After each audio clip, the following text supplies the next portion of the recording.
Good morning everyone, welcome to my channel. Today I'd like to show you my needle book. Now this little needle book that holds everything I would need is what I grab when I'm going away somewhere or going to someone's place for dinner and the girls are going to sit around and do some needlework or some craft afterwards, which is a little bit of what happens in my world. The boys go and watch a movie, or we may join them for the movie and do some needlework. It annoys them when it's a bit of a projector screen and we need light, so we do have these little lights we take with us so we can sort of keep doing what we're doing. We always joke after we've finished our meal, we're off to the parlour, and all of us girls go off to my craft room or off to an area in someone's house where we can just sit around and chat and do some form of craft. So just like in the 1700s, the ladies would retire to the parlour and the boys would go to the smoking room. Roll forward to now, we all go to our craft room and the boys go to a media room or a TV room, sitting room.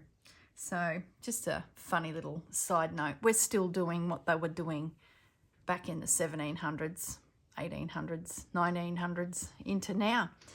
Okay, so this little book I made a little while ago. I'll just open it up so you can see the whole piece.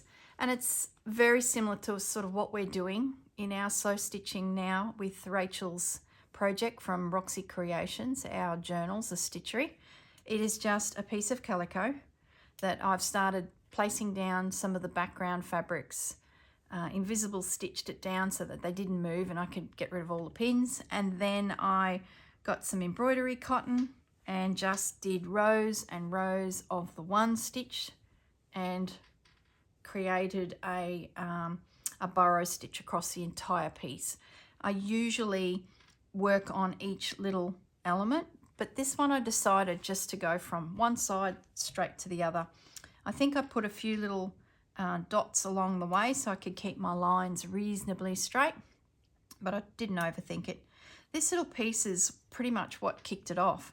This was off of a piece of fabric that I found in an op shop. I think it was a pillar slip actually, and it had this yellow rose around the outer edge of it. So I tore it all up and yeah, it became the piece to start it off. And I'm not a big yellow person, but it was just so pretty. I'll bring it up to the camera so you can see.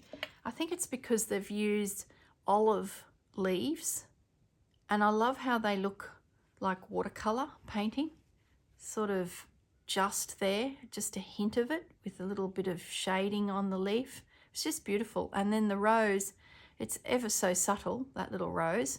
And I had been given some little doily centers that were all these random colors. I'm always using neutral colors, but I had some yellows and pinks and some random stuff arrive. So that was, I thought, finally I could find a home for a yellow little motif.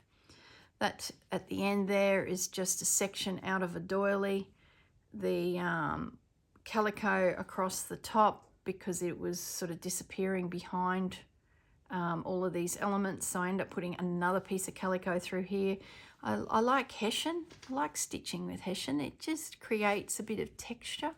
So I'm a bit of a fan of using Hessian. I picked a brownish fabric sort of to bring in these darker tones. That's the edge of a doily there. I would have chopped off the motifs, and that's that edge that you often get around the doilies. A little bit of lace motif on the side, and then I did just a little stitchery here, just a random little flower. And then I picked up some of these tags somewhere, little timber, handmade, has been burnt into that piece of timber. So that's the piece that created the cover. I'll just measure that.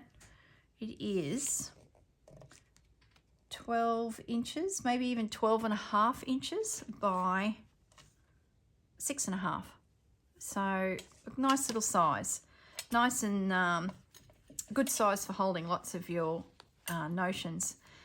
The inside is a second piece of calico cut the same and then stitched onto the front.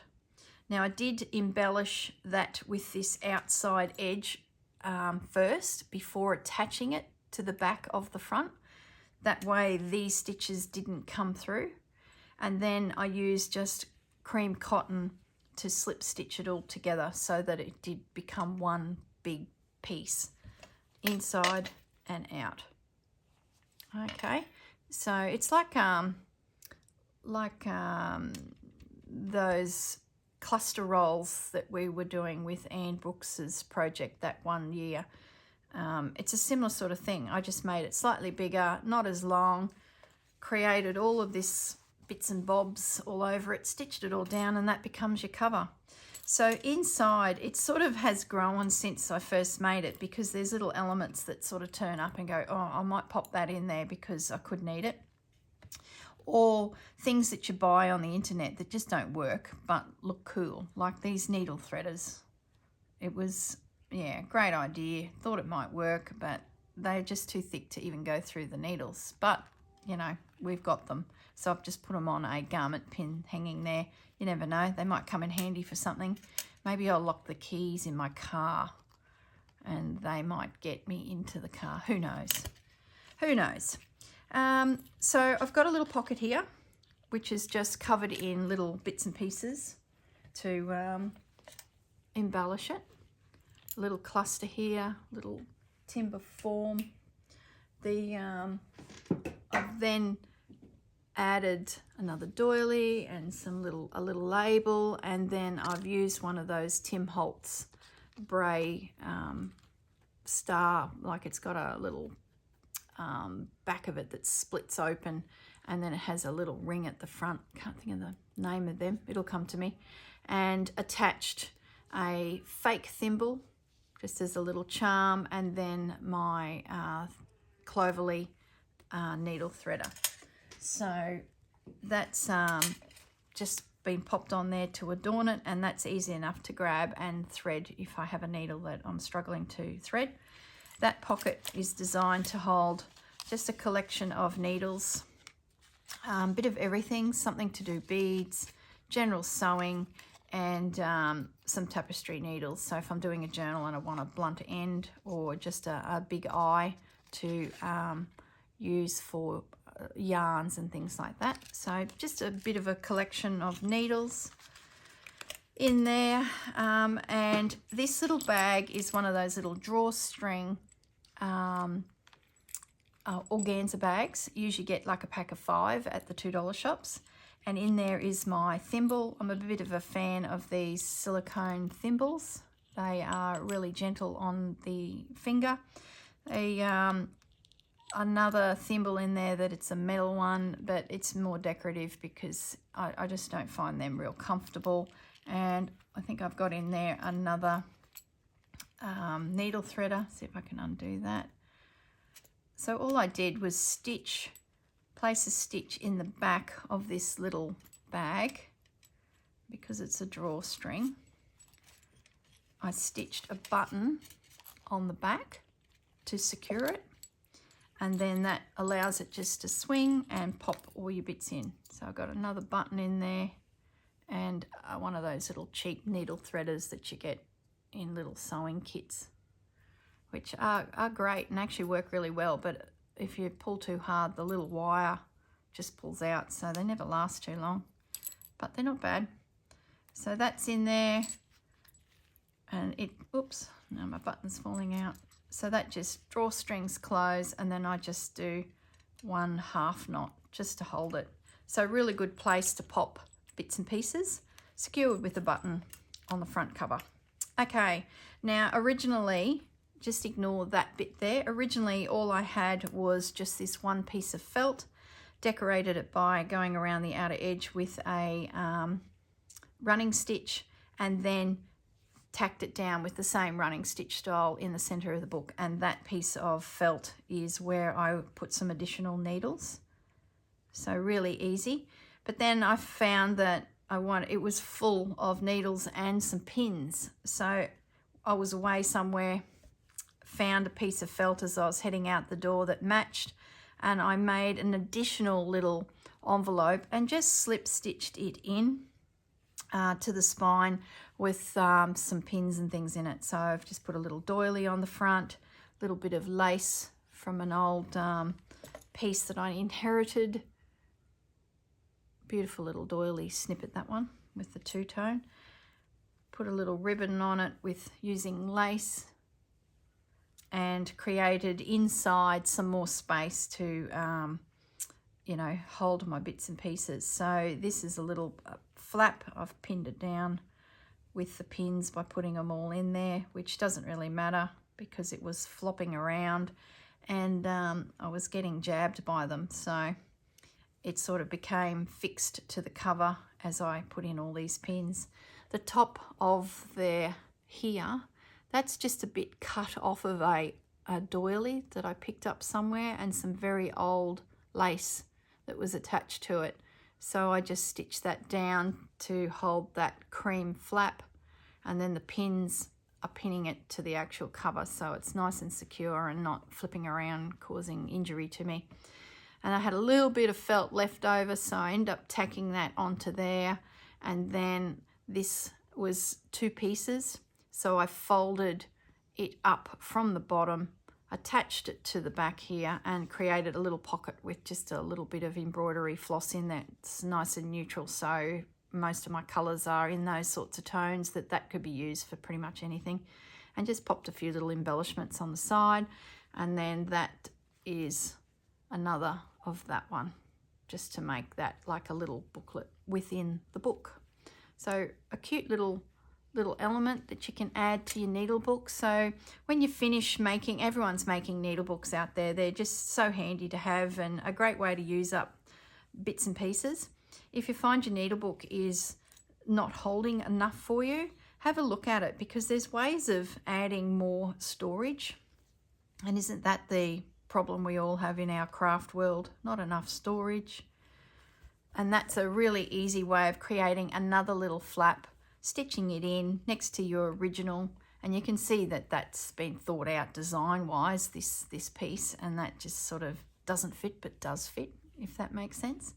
So lovely little way of increasing the volume, and that's sort of how that bag came to be. Where was I going to put my thimble? How was I going to store those, you know, random items? So little idea there. So we get to the back, and I've got a little pair of scissors in here. So all I did was, I'll just take them out in case they fall, is I got a little piece of what do you call, it's not braid, it's not ribbon, but you see it in the ribbon section at the craft shops. It's got a tape measure printed on it, so I secured one end with a button, and on the other end I put one of those snap fasteners, so that can just be snapped together. And to hide my stitching of that snap down, I just put a little flower on there, and that, the whole purpose is to feed through the scissors. So it's just a case of popping them in the pocket, pop the little piece through there, and they're not going to fall out. Okay, so that's how I worked out how to secure the scissors. Now the pocket itself is a heart. Now I do a lot of these little cluster hearts because I use them on the fronts of journals, or if someone buys a journal or something from me, I sometimes make a little cluster heart to put with the parcel, and then they can use it within their journal. And they just clean up scraps, especially if you've been sewing for a little while on a project. You'll have all these random bits and pieces, and it just gets out of hand. These are a fantastic way of using those scraps up. So I've just grabbed the templates that I go to. I'll just slide that up. I've got 3 hearts, 3 different sizes. So that one there is the smaller of them. So all I did was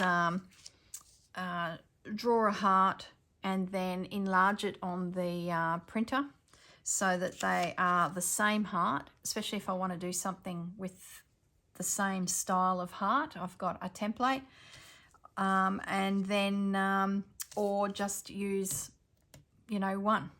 This one is a good one for just embellishing and popping it on a card, or a gift for someone, or make it a tag and pop some fabric on the back so that it covers all your stitching, and then you can write a little message on the back in a fabric pen or something like that. It just makes a fantastic little trinket for a gift. So that's my hearts that I use, and you'll see them pop up all through my work. It's a bit of a go-to heart for me. I love the shape of it because it's got nice fatness to it that allows you to piece, you know, fabric on there. So I'm just reaching over here to grab some scraps that are sitting beside my desk. So I would lay, especially if you've got something with a curve, I would lay some random pieces down. See, there's a curve there, so I'd probably pop that over there. You can go slightly off the fabric. Here's the word believe. That would be put in, and you just layer and layer and layer until you've got the whole thing covered. Before I start that, of course, I would cut it out of some felt. I'll just pop them out of the way. So I tend to use felt. Just gives the heart a little bit more bulk, but you can use calico, you could use anything. So once I've drawn around that, cut it out, then start the piecing of the bits and pieces to make your heart. I'm just reaching over here, some random bits that are on my desk, even little scraps like that I keep. It's crazy. But these hearts at least absorb them all, so you don't feel so silly for keeping these bits and pieces.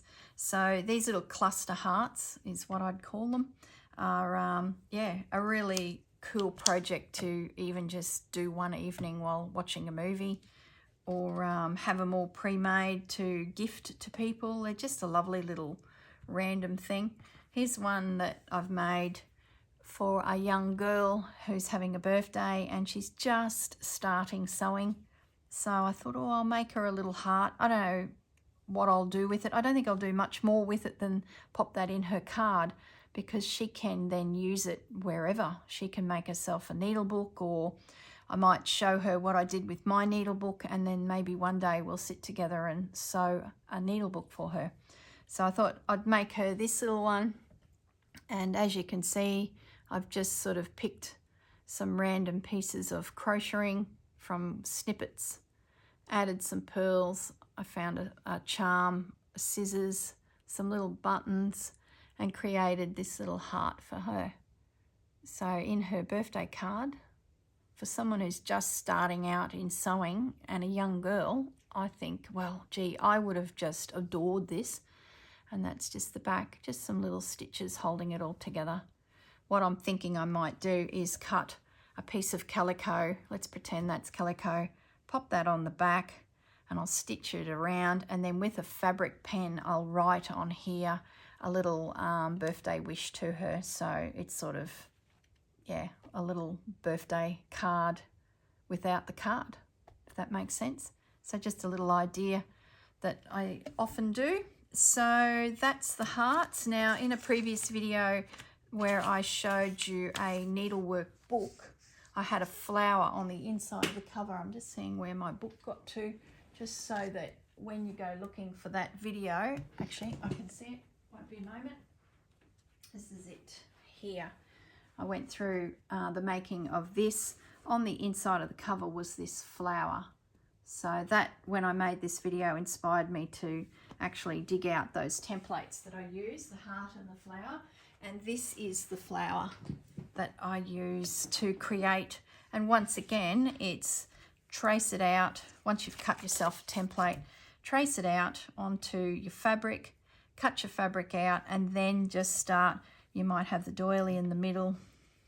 You might pop that on there, the word, and then some of these rosettes, and just start building it up. Okay, so you can do flowers and you can do hearts. They're about the only shapes I use, really, but pretty much you can use, occasionally I do bunnies. I do tend to create snippet bunnies. There's another video, snippet bunnies, goodness me.